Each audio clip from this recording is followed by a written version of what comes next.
नमस्कार, मैं हूँ श्वेता और आप देख रहे हैं हिंदुस्तान समाचार। हम आपको दिखाएंगे देश और दुनिया की वो बड़ी खबरें जो सीधे आपके जीवन से जुड़ी हैं। हमारा वादा है सच, निष्पक्ष और सबसे पहले। तो चलिए शुरुआत करते हैं आज की पहली बड़ी खबर से।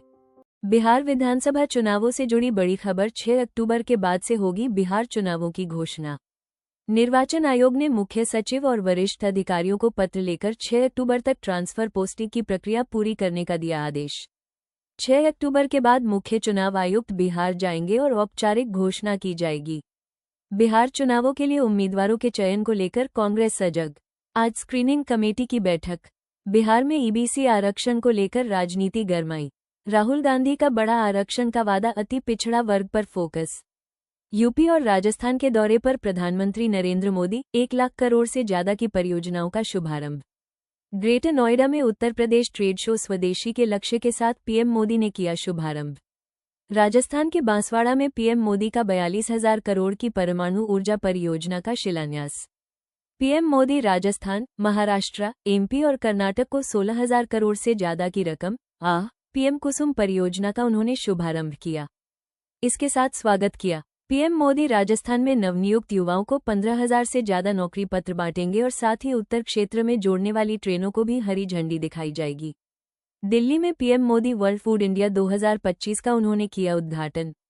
कई देशों की इसमें भागीदारी। पीएम मोदी ने 49वीं प्रगति बैठक में 65,000 करोड़ की परियोजनाओं की समीक्षा की। 8 प्रोजेक्ट्स पर फोकस। दिल्ली में आयोजित कार्यक्रम में रूस के उपप्रधानमंत्री दिमित्री के साथ केंद्रीय मंत्री नितिन गडकरी और चिराग पासवान भी मौजूद। पटना में बीजेपी कोर कमेटी की जिलावार बैठक का दूसरा दिन। राजनीतिक और चुनावी रणनीतियों पर केंद्रित महत्वपूर्ण विषयों पर चर्चा। बैठक में बिहार के 14 जिलों से आए हुए नेताओं से उम्मीदवारों पर फीडबैक लिया जाएगा और बिहार बीजेपी के शीर्ष नेता, सांसद, विधायक, पदाधिकारी मौजूद थे। मुंबई में इंडिया टुडे कॉन्क्लेव का उद्घाटन और ग्रुप कैप्टन शुभांशु शुक्ला ने शिरकत की। कहा कि स्पेस का अनुभव यादगार रहा। मुंबई में इंडिया टुडे कॉन्क्लेव में बोले group captain Shubhanshu Shukla, space mission चुनौतीपूर्ण, काफी कुछ सीखने को मिला। गगनयान में ये काम आएगा। इंडिया टुडे कॉन्क्लेव में एस्ट्रोनॉट शुभांशु शुक्ला बोले, भारतीय स्पेस स्टेशन पर काम हो रहा है। इंडिया टुडे कॉन्क्लेव में एस्ट्रोनॉट शुभांशु शुक्ला बोले कि जल्द ही हम अपना मॉड्यूल देखेंगे। वाद्य सस्पेंस संगीत। मुंबई में इंडिया टुडे कॉन्क्लेव कहा सीएम देवेंद्र फडणवीस समेत कई दिग्गज कर रहे शिरकत। इंडिया टुडे कॉन्क्लेव में बोले सीएम फडणवीस, मराठा आरक्षण पर अभी कुछ फैसला लेना है। इंडिया टुडे कॉन्क्लेव में बोले सीएम, भारत के जैन जी नेपाल की तरह नहीं। इंडिया टुडे कॉन्क्लेव में बोले सीएम, जिसको नेपाल से प्रेम है वो नेपाल जाए। बिहार में कांग्रेस करने जा रहे शक्ति प्रदर्शन। 26 सितंबर को मोतिहारी में प्रियंका गांधी की जनसभा। बिहार में चुनावी मोड़ में देखी गई प्रियंका गांधी हर घर अधिकार यात्रा अभियान के तहत पटना में महिलाओं के साथ करेगी संवाद। बिहार चुनावों की तारीखों के ऐलान से पहले बिहार में चुनावी पारा है। राहुल गांधी ने फिर हाइड्रोजन बम की कही बात। कहा बीजेपी की सच्चाई जल्द आएगी सामने। बीजेपी का राहुल गांधी पर हमला। नवंबर में डेमोक्रेसी का होगा बम। कहा कि बम बनाने वाले खुद नष्ट हो जाएंगे। भारत ने रेल आधारित मोबाइल लॉन्चर प्रणाली के माध्यम से अग्नि मिसाइल का सफल प्रक्षेपण किया। अग्नि प्राइम नेक्स्ट जनरेशन मिसाइल है। 2000 किलोमीटर तक की मारक क्षमता के लिए डिजाइन की गई है और उन्नत सुविधाओं से लैस। विशेष रूप से डिजाइन किए गए रेल आधारित मोबाइल लॉन्चर से किया गया यह अपनी तरह का पहला प्रक्षेपण है। बिना किसी कंडीशन के रेल नेटवर्क पर चलने की क्षमता भी है। पंडित दीनदयाल उपाध्याय की जयंती पर प्रधानमंत्री के आह्वान पर बीजेपी राष्ट्रीय अध्यक्ष जेपी नड्डा ने नई दिल्ली में सेवा पखवाड़ा के अंतर्गत स्वच्छता ही सेवा अभियान की शुरुआत। लद्दाख के एक्टिविस्ट सोनम वांगचुक ने खत्म की 15 दिन पुरानी भूख हड़ताल। समर्थकों से हिंसा रोकने की अपील। हिंसा में 4 लोगों की मौत, 70 से ज्यादा घायल। लेह लद्दाख में प्रदर्शनकारियों और पुलिस के बीच में झड़प। सोनम वांगचुक के नेतृत्व में लद्दाख को 6वें अनुसूचित और राज्य का दर्जा देने की मांग। लद्दाख बंद के दौरान सैकड़ों लोग लेह में एकत्रित हुए और पुलिस से भिड़ गए। स्थिति अब नियंत्रण में है और लेह में कर्फ्यू लगाया गया। कारगिल बंद। गृह मंत्रालय ने सोनम वांगचुक के भड़काऊ भाषण को जिम्मेदार ठहराया है। सीबीआई ने सोनम वांगचुक के संस्थान के खिलाफ एफसीआरए उल्लंघन की जांच शुरू कर दी है। जम्मू कश्मीर के सीएम उमर अब्दुल्ला ने पोस्ट करके कहा कि लद्दाख को राज्य का दर्जा देने का वादा भी नहीं किया गया था। 2019 में केंद्र शासित प्रदेश का दर्जा मिलने पर जश्न मनाया गया था। वाराणसी में आई लव महादेव के पोस्टर्स मठों, मंदिरों और सार्वजनिक स्थलों पर लगाए गए। ऐसी ही तस्वीर झांसी से भी सामने आई है, जहां पर आई लव महादेव के पोस्टर लगे हैं। लखनऊ के कैंट और आशियाना इलाके में तेंदुआ देखे जाने से हड़कंप। ग्रामीणों ने वीडियो बनाकर सोशल मीडिया पर किया साझा। पुलिस को दी गई सूचना, शुरुआती थीम म्यूजिक बजता है।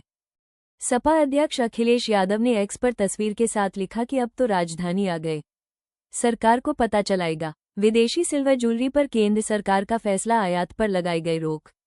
घरेलू उद्योग को मिलेगा सहारा, सरकार के पाबंद 31 मार्च 2026 तक।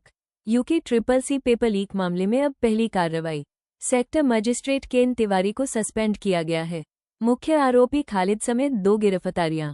शुरू हुआ पराली पर ग्रात। पंजाब में धान की कटाई शुरू होने के बाद 15 सितंबर से अब तक पराली जलाने के 75 मामले सामने आए।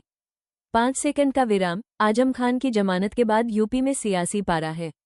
8 अक्टूबर को रामपुर मिलने जाएंगे सपा अध्यक्ष अखिलेश यादव। 3 सेकंड का विराम। पहली बार होगी आर्टिफिशियल बारिश। दिल्ली में प्रदूषण से निपटने के लिए मंजूरी मिली। प्रदूषण कम करने के लिए अक्टूबर-नवंबर में क्लाउड सीडिंग की तैयारी। पीएम मोदी नहीं करेंगे संयुक्त राष्ट्र सुरक्षा परिषद को संबोधित। 27 सितंबर को विदेश मंत्री करेंगे संबोधित। कोलकाता में भारी बारिश के चलते शहर भर जलभराव और भवानीपुर में सड़कों पर घुटनों तक पानी भर आ गए। कोलकाता में मौसम विभाग ने भारी बारिश का अलर्ट किया है।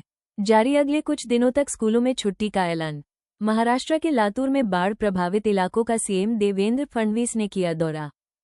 बाढ़ पीड़ितों से की मुलाकात, हालात का जायजा भी। 4 सेकंड का विराम। महाराष्ट्र में कृषि मंत्री दत्तात्रेय भरणे ने जालना में नुकसानग्रस्त इलाकों का किया निरीक्षण। कहा कि फसल नुकसान का पंचनामा फिलहाल जारी है। 5 सेकंड का विराम। बारिश ने सतारा में किसानों की कमर तोड़ दी है। खेत में बंद, खेत तालाब में तब्दील हो गया और फसलें बर्बाद। अकोला में बांध से लगभग 300 एकड़ खेत पानी में डूबे। किसानों की त्रासदी पर गरमाई राजनीति, अब लोगों ने लगाई गुहार। ओडिशा के नवरंगपुर में चरवाहे अपने मवेशियों के साथ मेवफंती नदी में फंस गए। दमकल विभाग की टीम ने फिर रेस्क्यू किया। 4 सेकंड का विराम। पश्चिम बंगाल में बारिश की संभावना। बंगाल के दक्षिणी इलाकों में बारिश के आसार। शनिवार तक बारिश और कोलकाता में आज भी स्कूल बंद। 4 सेकंड का विराम। दिल्ली के झंडेवालान मंदिर में नवरात्रि के चौथे दिन मां भगवती का भव्य श्रृंगार। मां की उतारी गई आरती। राजकोट में गरबा उत्सव में दिखा श्रद्धा, संस्कृति के रंगों का संगम। मां जगदम्बा को समर्पित प्राचीन गरबा से शारदीय नवरात्र की शुरुआत। उत्सव के दौरान स्कूली बच्चों ने गरबा डांस की शानदार प्रस्तुति दी। अद्भुत लाइटिंग के बीच में पारंपरिक नृत्य ने सबका मन मोह लिया। दक्षिण भारत में भी गरबा की रौनक दिखी। हैदराबाद में नेकलेस रोड पर गरबा के पारंपरिक पोशाक पहनते नाचते दिखे लोग। रोजाना गरबा खेलने के लिए लगभग 4 से 5 हजार लोग आते हैं। मां दुर्गा के 9 रूपों की पूजा जाती है और इस तरह के आयोजन पूरे नवरात्र फेस्टिवल में चलेगा।